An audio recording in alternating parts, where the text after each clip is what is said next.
बिस्मिल्लाहिर्रहमानिर्रहीम। अस्सलाम वालेकुम। 11 जनवरी का आगाज़ हो गया जुमेरात के दिन का, और बुध और जुमेरात की दरमियानी रात इसहाक डार साहब की जानिब से मुस्लिम लीग नून के टिकटों के हवाले से जो नोटिफिकेशन थे, जो नाम थे, वो जारी किए गए हैं। और अब तक जो नोटिफिकेशन उन्होंने जारी किए हैं, जो लिस्ट उन्होंने जारी की हैं, उसमें 8 बड़े अपसेट हुए हैं। वो 8 अपसेट कौन से हैं वो आपके सामने रखते हैं। बाकी तो ज़ाहिर है एनालिसिस चलता रहेगा, किस सीट पर क्या सूरत हाल है, किस किस का मुकाबला है। असदुल्ला खान साहब भी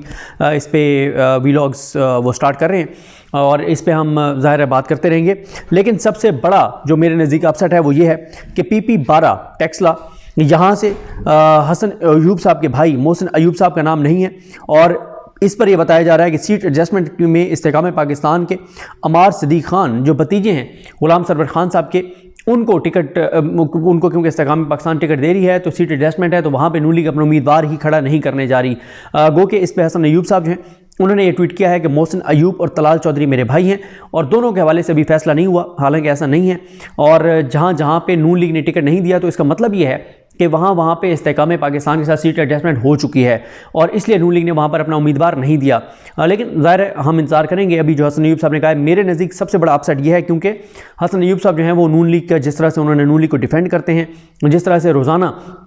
जाके और 8-8 10-10 टॉक शोज़ में वो नून लीग की तर्जमानी कर रहे हैं और नून लीग के तमाम मुखालफिन के ऊपर बैशिंग कर रहे हैं। और क्योंकि ज़ाहिर है आजकल मीडिया को जो हदायत हैं, टोटल 5-6 नाम हैं जिनको मीडिया ले सकता है, यानी जो एंटी इमरान खान और एंटी PTI प्रो PMLN, वो चंद नाम मीडिया को दिए गए हैं। मीडिया उसके अलावा किसी को ले ही नहीं सकता।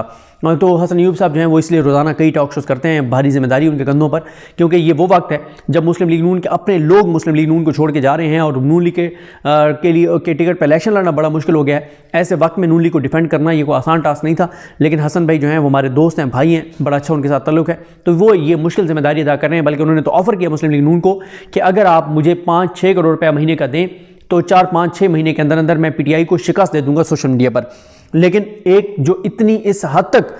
जो चले गए हैं नून लीग के लिए कि उन्होंने जो उनकी जंग लड़ी नून लीग की, शायद किसी ने ना लड़ी हो, यानी तलाल चौधरी के बाद अगर आप देखें तो मेरा ख्याल है जिस तरह से तलाल चौधरी जंग लड़ा करते थे उससे थोड़ी सी कम ही जो एक आप समझ लें कि उस लिस्ट में हसन अयूब साहब आते हैं जितनी उन्होंने नून लीग की जंग लड़ी है, लेकिन उनको टिकट नहीं दिया गया।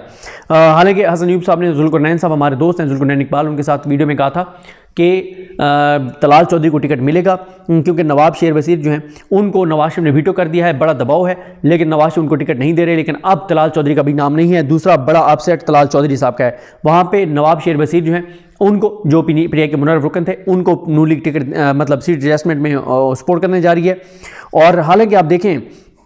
हमारे एक दोस्त हैं, उन्होंने बड़ी अच्छी बात की। उन्होंने कहा कि देखें नून लीग जिन 2 लोगों की मिसालें दिया करती थी कि वर्कर कैसे होते हैं, वफादार कैसे होते हैं, उनमें से एक दानियाल अजीज़ साहब और एक तलाल चौधरी साहब, दोनों ने मियाँ साहब की मोहब्बत में, पार्टी की मोहब्बत में तौहीन अदालत लगवाई, डिस्क्वालीफाई हुए, इलेक्शन लड़ने से महरूम हुए। इस हद तक वो पार्टी के लिए गए, कुर्बानियाँ दी, अपना पॉलिटिकल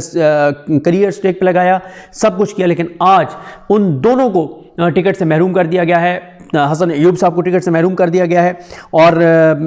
इसी तरह से दानियाल अजीज़ साहब को जो है उनको भी टिकट नहीं दिया गया, और उन्होंने तो ऐलान भी कर दिया है। उस पर खैर बाद में हम शुरू करेंगे कि कौन क्या कह रहा है और किस तरह करेगा, और वो और उनकी एहलिया दोनों जो हैं वो आज़ाद इलेक्शन लड़ने जा रहे हैं। इसी तरह से जो एक और बड़ा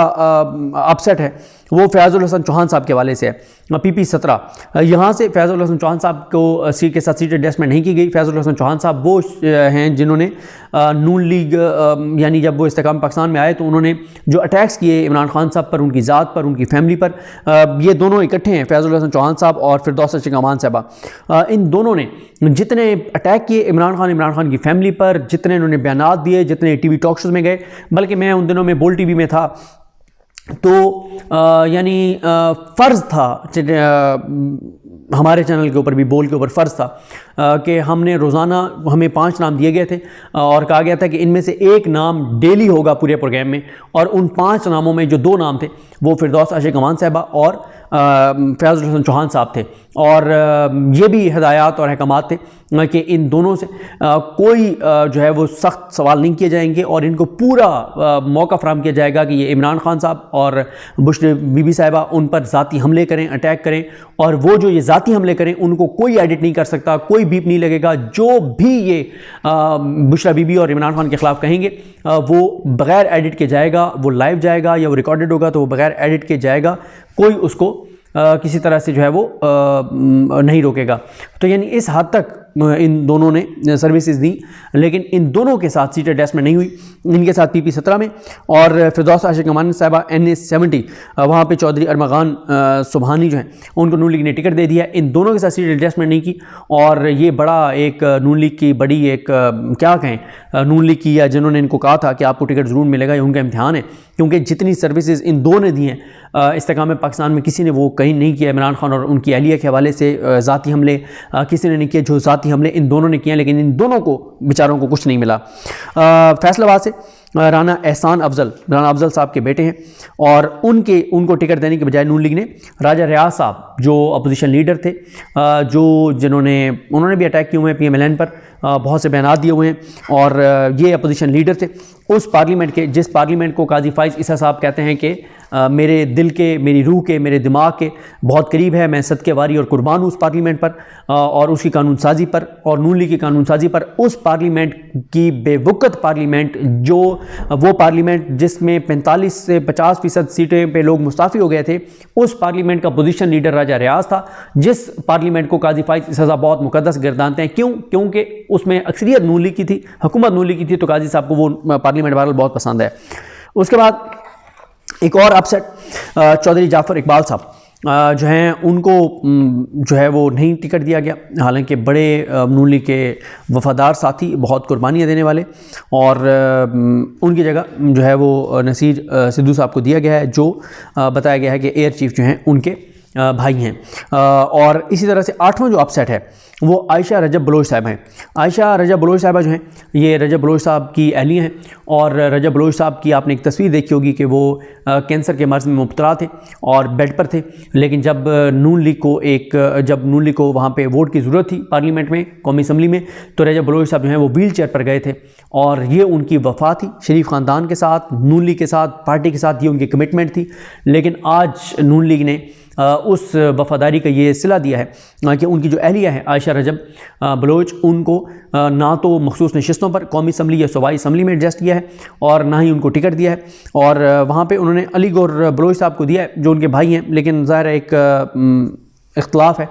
फैमिली में भी, और आयशा रजब बलोच साहब ये समझती हैं कि वो डिज़र्व करती हैं टिकट और कमिटमेंट भी यही थी, लेकिन बहरहाल आयशा रजब बलोच साहब को नहीं दिया गया टिकट। और इसमें अब देखना है कि ये इलेक्शन लड़ती रहती हैं या वहाँ पे ये अली गौर बलोच के मुकाबले में हुमायूं अख्तर को अगर सपोर्ट करेंगी तो ज़ाहिर है इनका रजब बलोच साहब का जो नाम है उसका वोट तो है और ज़ाहिर है एक उनकी अहली हैं तो एक इनका वोट तो होगा जो उनका वोट है। तो अगर ये उस पलड़े में डाल देती हैं हुमायूं अख्तर साहब के तो फिर ज़ाहिर है नुकसान तो होगा अली गौर बलोच साहब का,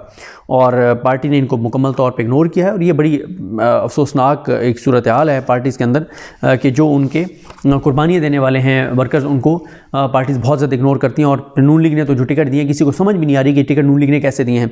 अब ये जो मैंने आपको 8 अपसेट बताए हैं, इसमें मसला ये है कि आज जो है वो अब क्योंकि 11 जनवरी का आगाज़ हो गया है, तो टोटल आप ऐसा समझ लें कि टोटल पीछे को 48 घंटे हैं, क्योंकि 11 और 12 यही टिकट जो है वो, इसमें अगर कुछ चेंजिंग होगी तो इन्हीं में हो जाएगी चेंजिंग, और क्योंकि फिर 13 को तो लिस्टें जारी होनी है और 13 को फाइनल जो है वो टिकट जमा होने हैं। तो इसलिए अब जो भी चेंजिंग होनी है इन 2 दिनों में हो जानी है, और साथ ये 2 दिन इसलिए भी इंपॉर्टेंट है कि ज़ाहिर है इन्हीं 2 दिनों में अगर इलेक्शन कमीशन जाता है सुप्रीम कोर्ट ऑफ पाकिस्तान आज या कल, तो ये भी बड़ी खबर आ जाएगी कि इलेक्शन ही नहीं हो रहे, जो कि मुझे अभी तक होते हुए नज़र नहीं आ रहे। और चीज़ें क्योंकि बहुत ज़्यादा डिस्टर्ब हैं, इलेक्शन कमीशन जो है वो बल्ले का निशान जो है वो अभी तक वो सर्टिफिकेट जारी नहीं कर रहा, बल्ले का निशान अभी तक PTI को जारी नहीं किया जा रहा। मुसलसल PTI ये कह रही है, और बल्कि PTI ने यहाँ तक कह दिया कि वो कंटेम्प्ट ऑफ कोर्ट में इलेक्शन कमीशन के ख़िलाफ़ जाएंगे। लेकिन अगर इलेक्शन कमीशन सुप्रीम कोर्ट चला जाता है तो ये सवाल है कि इलेक्शन कमीशन क्या इस बेस पे हाई कोर्ट के फैसले पे इम्प्लीमेंट क्या ना करने का जवाब दे सकता है कि हम क्योंकि सुप्रीम कोर्ट जा रहे हैं चैलेंज कर रहे हैं, तो ये बिल्कुल जवाब नहीं दे सकते। जब तक आप किसी फैसले को ऊपर की अदालत में चैलेंज करके और उस फैसले को मुअत्तला करवा लें, तो तब तक उस अदालत के फ़ैसले को मानना पाबंद है, फ़र्ज़ है। इलेक्शन कमीशन पर यह फ़र्ज़ है कि वो इलेक्शन कमीशन जो इस पेशावर हाई कोर्ट का फ़ैसला भले के हवाले से उस पर इम्प्लीमेंटेशन करे। तो ये कोई जवाज़ नहीं होगा कि हम क्योंकि सुप्रीम कोर्ट जा रहे हैं और ये भी एक बड़ा सवाल है कि इलेक्शन कमीशन सुप्रीम कोर्ट बल्ले के मामले पे जाता भी है या नहीं जाता, क्योंकि इलेक्शन कमीशन का केस तो बहुत कमज़ोर है। लेकिन आजकल आपको पता ही है, जिस तरह से कहा जाता है कि वकील ना करें, जज कर लें, और जितनी जानिबदारी में सुप्रीम कोर्ट में नज़र आ रही है पीटीआई के हवाले से, तो अगर मामलात इनके ठीक हो जाते हैं तो ये भी हो सकता है कि काजी फैसल साहब सरदार तारिक मसूद साहब के पास ये केस लगा दें। सरदार तारिक मसूद साहब पहले अपना फैसला सुना चुके हैं वो लेवल प्लेइंग फील्ड वाले केस में, जब पीटीआई ने उनको कहा था लेवल प्लेइंग फील्ड वाली, हाँ उसी केस में उन्होंने कहा हमसे बल्ला जो है वो छीन लिया गया। उन्होंने कहा हाँ तुमने भी तो इलेक्शन ठीक नहीं कराया ना, तो तुम्हारे अपने लोग ये कह रहे हैं, तो वो तो अपना फैसला सुना चुके हैं। तो अगर सरदार तारिक मसूद साहब के पास लग गया तो फिर कंफर्म है कि बल्ला पीटीआई से छीन लिया जाएगा सुप्रीम कोर्ट के ज़रिए, और काजी साहब को इससे मसला भी कोई नहीं होगा। तो क्योंकि पहले ही सुप्रीम कोर्ट में जो चीज़ें हो रही हैं वो कोई ऐसी तो हो नहीं रही कि जिनको आप कहें कि वो बहुत आइन कानून कायदे और ज़ाब्ते के मुताबिक हो रही हैं। तो ये अपसेट थे, ये सूरत हाल थी। मुझे अपनी दुआ में याद रखें। अलग इमाम साहब का हामी नासर। अल्लाह हाफ़िज़।